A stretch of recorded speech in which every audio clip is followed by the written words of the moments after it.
नमस्कार दोस्तों, दीपक कुशवाहा आशुलिपि के चैनल पर आप सभी का स्वागत है।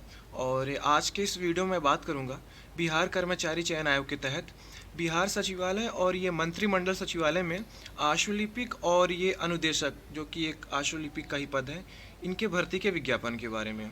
तो पदों की संख्या, परीक्षा पाठ्यक्रम और योग्यता वगैरह क्या है, सारी चीज़ें बताऊंगा। और सबसे खास बात ये कि आप किसी भी राज्य के हों तो इसके लिए आप आवेदन कर सकते हैं, ठीक है। जैसे कि अपने उत्तर प्रदेश के लोग अगर वहाँ के लिए आवेदन करना चाह रहे हैं तो कर सकते हैं, फिर और किसी अन्य राज्यों के लोग अगर आवेदन करना चाहें तो कर सकते हैं, ठीक है। कोई दिक्कत वाली बात नहीं है। तो आप लोग वीडियो को पूरी ज़रूर देखें। और जिन भी लोगों ने अभी तक चैनल को सब्सक्राइब नहीं किया है तो पहले ऐसे सभी जन चैनल को सब्सक्राइब भी ज़रूर कर लें, कहे से कि ज़्यादा ज़रूरी है, ठीक। तो सबसे पहले आप भर्ती के बारे में जान लीजिए। वो ये कि बिहार सचिवालय आशुलिपिक सेवा संवर्ग के तहत आशुलिपिक पद तथा मंत्रिमंडल सचिवालय राजभाषा विभाग बिहार पटना के अंतर्गत अनुदेशक, जो कि एक तरीके का आशुलिपिक का ही पद है, ठीक है, के रिक्त पदों पर नियमित नियुक्ति हेतु ये विज्ञापन जारी हुआ, ठीक है। तो इसके लिए जो ऑनलाइन आवेदन शुरू हुआ है वो है 15 मई से ही, यानी कि कल देर रात से शुरू हो चुका है आवेदन। और जो आवेदन की अंतिम तिथि रखी गई है वो है 14 जून, ठीक है। तो 1 महीने का आपके पास समय है, आराम से आवेदन करिए। फिर इसकी योग्यता और वेतनमान के बारे में समझ लीजिए। तो ये जो आपका अनुदेशक वाला पद है, अनुदेशक में ये होता है कि आप पढ़ाएंगे, ठीक है। तो ये आशुलिपिक का एक तरीके से पद है, तो वही लिखा है कि आशुलेखन। तो विभाग का नाम आपका हुआ ये मंत्रिमंडल सचिवालय राजभाषा विभाग। और ये वेतनमान है लेवल 6, यानी कि 4200 ग्रेड पे की नौकरी, ठीक। और योग्यता इसके लिए जो न्यूनतम रखी गई है वो है केवल मात्र 12, मतलब इंटरमीडिएट उत्तीर्ण या उसके समकक्ष। मतलब 4200 ग्रेड पे की नौकरी के लिए केवल 12 पास होना चाहिए, ठीक है, अच्छी बात है। तो ये हो गया योग्यता, ठीक है, यानी कि आप केवल 12वीं उत्तीर्ण हो तो इसके लिए आवेदन कर सकते हैं, ठीक।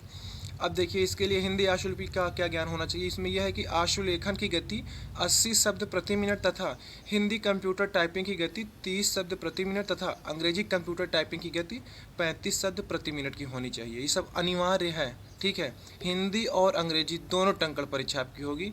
और उसी गति लिख दिया गया है कि हिंदी के लिए 30 की होनी चाहिए, अंग्रेजी के लिए 35।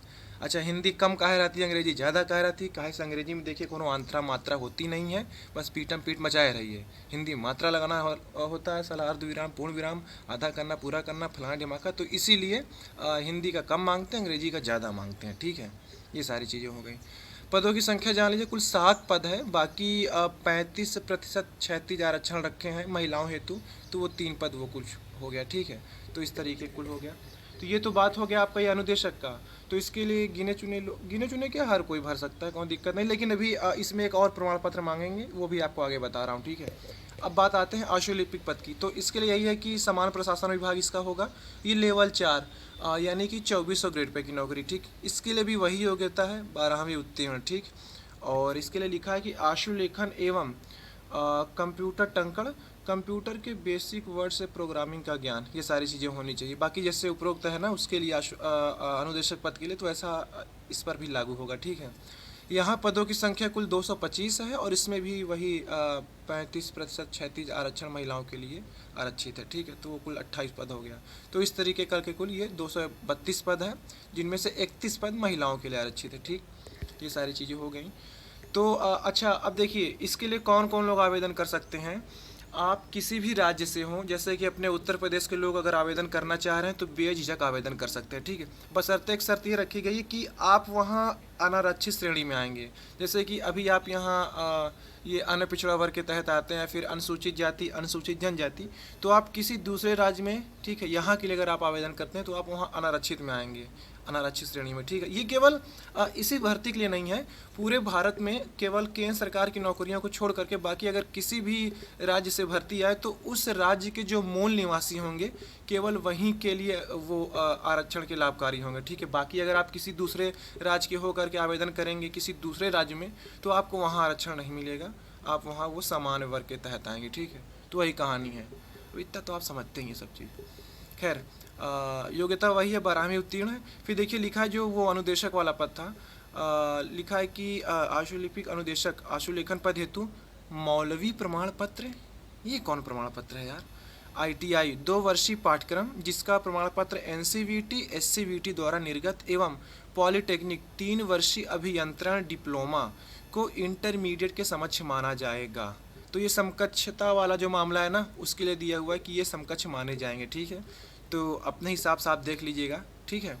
फिर लिखा है कि न्यूनतम तकनीकी योग्यता, ऑनलाइन आवेदन समर्पित करने की अंतिम तिथि तक अभ्यर्थियों को मान्यता प्राप्त संस्थान से उपरोक्त तालिका में वर्णित पदों विभागों के सामने उल्लिखित न्यूनतम तकनीकी योग्यता धारण करना अनिवार्य है।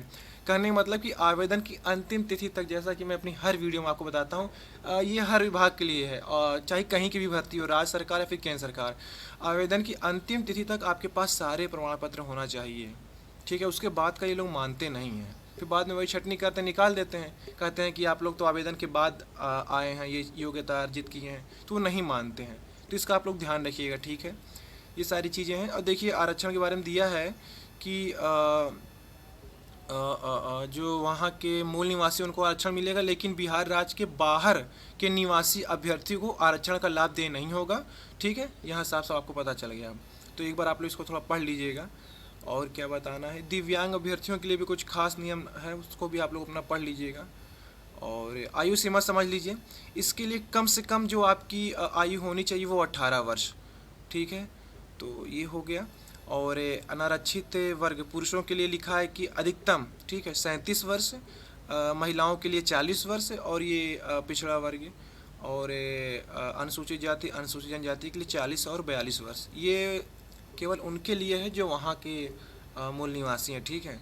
बाकी अगर आप अनारक्षित वर्ग में वहाँ जाएंगे तो आपकी अधिकतम आयु सीमा 37 वर्ष होनी चाहिए, ठीक। ये सारी चीज़ें हो गई। परीक्षा शुल्क समझ लीजिए। प्रारंभिक परीक्षा लिखा है कि सामान्य वर्ग, पिछड़ा वर्ग, अत्यंत पिछड़ा वर्ग के पुरुष अभ्यर्थी 540 रुपया लेंगे, ठीक है। सही है यार, अपने यहाँ के मुकाबले तो वहाँ ही सही है, ठीक है। अनुसूचित जाति अनुसूचित जनजाति बिहार के स्थायी निवासी के लिए 135 रुपया, सभी श्रेणी के दिव्यांगों के लिए 135 रुपया, सभी श्रेणी की महिलाओं के लिए जो कि सिर्फ बिहार की स्थायी निवासी हैं उनके लिए 135 रुपया। बाकी बिहार राज्य के बाहर के सभी श्रेणी, देखिए साफ साफ यहाँ लिखा है कि बाहरी राज्य के भी लोग आवेदन कर सकते हैं, ठीक। बिहार राज्य के बाहर के सभी श्रेणी के अभ्यर्थियों के लिए, चाहे वो महिला हो या फिर पुरुष, 540 रुपया नगद गिन के लेंगे, 1 रुपया कम नहीं, ठीक। ये सारी चीज़ें हो गई। और क्या चीज़ है इसमें, जो परीक्षा पाठ्यक्रम समझिए कि परीक्षा की प्रकृति कैसी होगी। बिहार कर्मचारी चयन आयोग परीक्षा संचालन नियमावली 2010 के आलोक में 40,000 से अधिक आवेदन प्राप्त होने पर प्रारंभिक परीक्षा आयोजित की जाएगी। 40,000 से अगर ज़्यादा आवेदन हुआ तो ठीक है। अधिक आवेदन प्राप्त होने पर प्रारंभिक परीक्षा 1 से अधिक चरणों में आयोजित की जा सकती है। विभिन्न चरणों में परीक्षा आयोजित किए जाने की स्थिति में परीक्षा परिणाम सामान्यीकरण की प्रक्रिया अपनाते हुए तैयार की जाएगी। लिखित परीक्षा वस्तुनिष्ठ प्रकृति की होगी। लिखित परीक्षा के माध्यम से कोटिवार, हिंदी देख रहे हैं ना, उपलब्ध रिक्तियों के 5 गुणा संख्या के बराबर अभ्यर्थियों का चयन व्यावहारिक परीक्षा के लिए किया जाएगा। लिखित परीक्षा में क्या क्या पाठ्यक्रम होगा, सामान्य अध्ययन, सामान्य विज्ञान एवं गणित, और ये आपका मानसिक क्षमता जांच, ठीक है। तो लिखा है कि प्रश्न वस्तुनिष्ठ एवं बहुविकल्पी होंगे।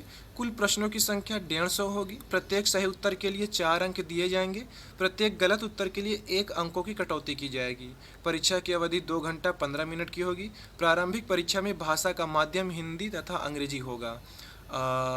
अगर हिंदी एवं अंग्रेजी के प्रश्न पत्रों में कोई भिन्नता होती है तो अंग्रेजी के प्रश्न ही मान्य होंगे, ठीक है। अंग्रेजी का बोलबाला है भैया, क्या कर सकते हैं हम। तो समान अध्ययन में क्या क्या आएगा, समसामयिकी विषय में क्या आएगा, भारत और उसके पड़ोसी देशों में क्या क्या सारी चीज़ें आएंगी। तो एक बार आप लोग इसको पाठ्यक्रम का खुद से अपना देख लीजिएगा, ठीक है। ये खंड का और खंड खा करके 2 खंडों में आपका ये प्रश्न पत्र बनेगा, ठीक है।